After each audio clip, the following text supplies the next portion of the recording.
It's been a while since I've read a short story. Luckily, it's Ray Bradbury's birthday. Were he alive? And he wrote a ton of them. Here's a short, sweet bit of melancholy. The Last Night of the World by Ray Bradbury.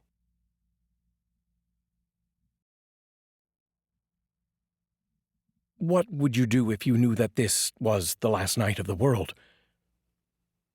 What would I do? You mean, seriously? Yes, seriously. I don't know. I hadn't thought. He poured some coffee. In the background, the two girls were playing blocks on the parlor rug in the light of the green hurricane lamps. There was an easy, clean aroma of brewed coffee in the evening air. Well, better start thinking about it, he said. You don't mean it. He nodded. A war? He shook his head. Not the hydrogen or atom bomb. No. Or germ warfare. None of those at all, he said, stirring his coffee slowly. But just, let's say, the closing of a book. I don't think I understand. No, nor do I, really. It's just a feeling.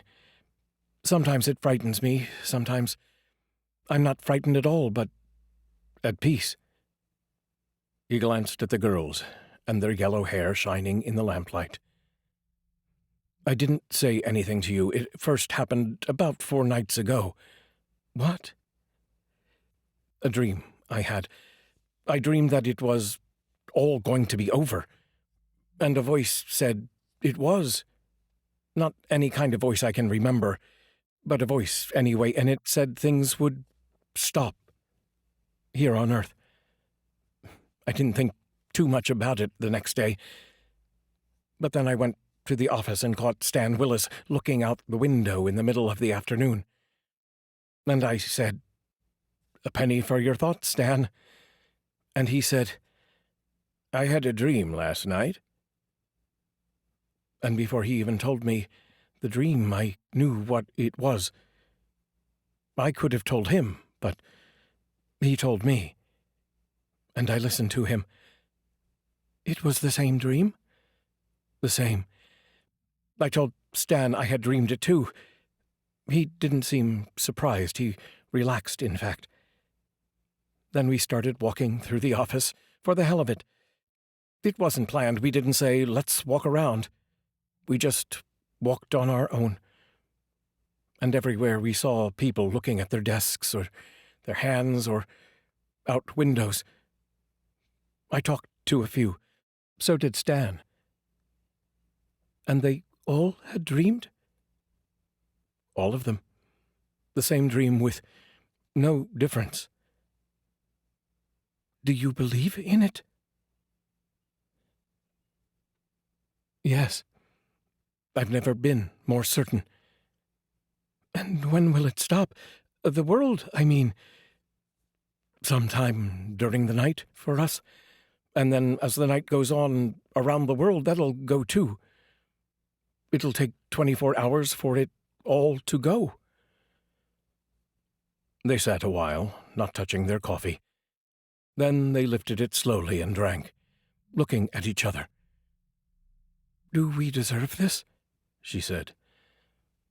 It's not a matter of deserving, it's just that things didn't work out. I noticed you didn't even argue about this. Why not? I guess I've a reason, she said. The same one everyone at the office had? She nodded slowly. I didn't want to say anything.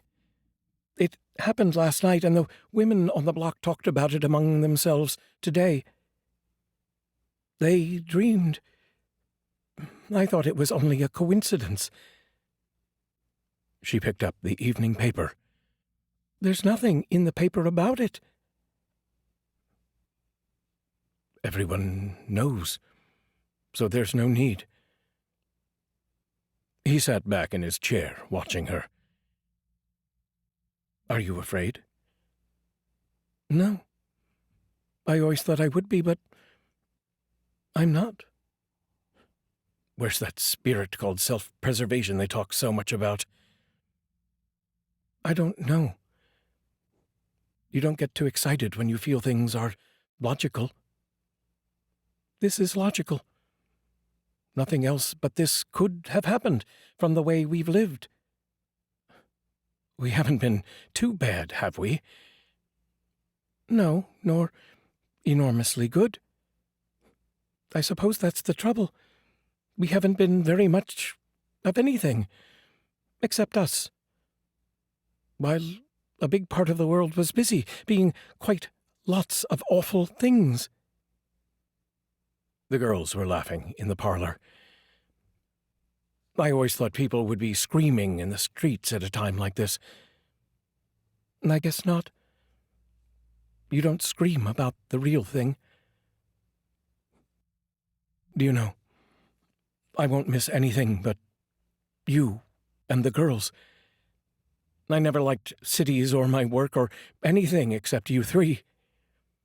I won't miss a thing, except perhaps the change in the weather and a glass of ice water when it's hot. And I might miss sleeping. How can we sit here and talk this way? Because there's nothing else to do. That's it, of course. For if there were, we'd be doing it. I suppose this is the first time in the history of the world that everyone has known just what they were going to do during the night.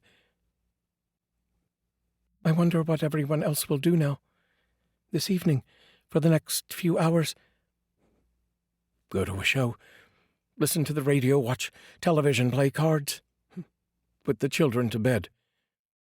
Go to bed themselves like always. In a way that's something to be proud of. Like always.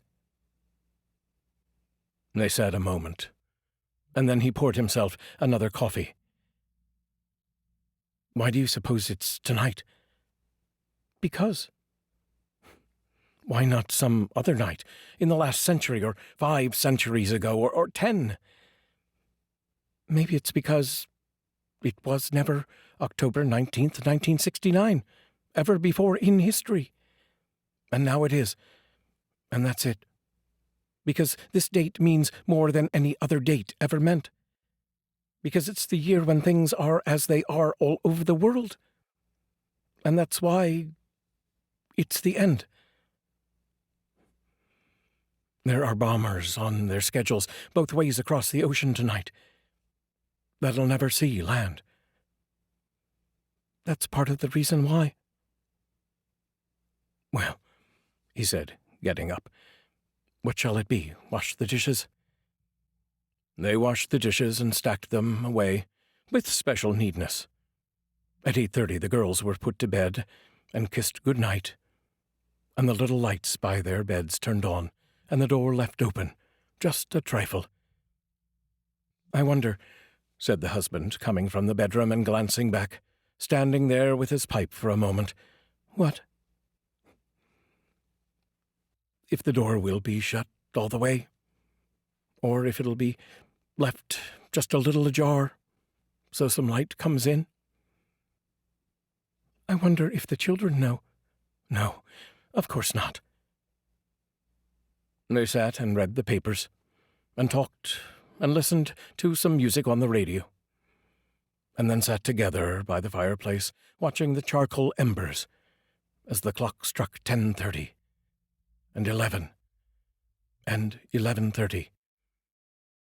They thought of all the other people in the world who had spent their evening, each in his own special way. Well, he said at last. He kissed his wife for a long time.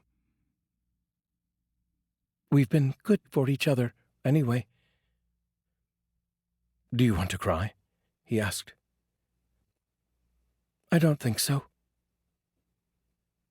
They moved through the house and turned out the lights, and went into the bedroom and stood in the night cool darkness undressing and pushing back the covers. The sheets are so clean and nice. I'm tired. We're all tired. They got into bed and lay back. "Just a moment," she said. He heard her get out of bed and go into the kitchen. A moment later, she returned. "I left the water running in the sink," she said. Something about this was so very funny that he had to laugh. She laughed with him, knowing what it was that she had done that was funny. They stopped laughing and laughed, and lay in their cool night bed, their hands clasped, their heads together. "Good night," he said after a moment. "Good night," she said.